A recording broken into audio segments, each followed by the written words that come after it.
కార్పణ్యదోషోపహాత స్వభావః పృచ్ఛామి త్వాం ధర్మసముదచేతః యచ్ఛ్రేయస్యాన్నిశ్చితం బ్రూహి తాన్మే శిష్యాస్తేహం సాధి మాం త్వం ప్రపన్నాం. ప్రభుపాదుల వారి అనువాదం. నా యందలి కార్పణ్య దోష కారణమున నేనెప్పుడు స్వధర్మ విషయమున మోహము చెంది శాంతిని కోల్పోయేతిని. ఇట్టి స్థితిలో ఏది నాకు మిక్కిలి హితకరమో నిశ్చయముగా తెలుపమని నిన్ను నేను అడుగుచున్నాను.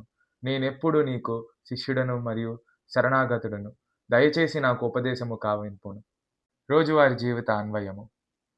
ఎప్పుడైనా నేను గందరగోళంగా లేదా బలహీనంగా అనిపిస్తే, ఆ భావోద్వేగంలోనే నిర్ణయం తీసుకోకుండా తి కొ కొద్దిసేపు ఆగి దైవం లేదా జ్ఞానవంతుల దగ్గర మార్గదర్శనం కోరుతాను.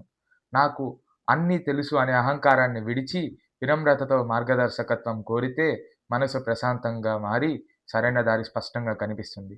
అర్జునుడు చేసినట్లే.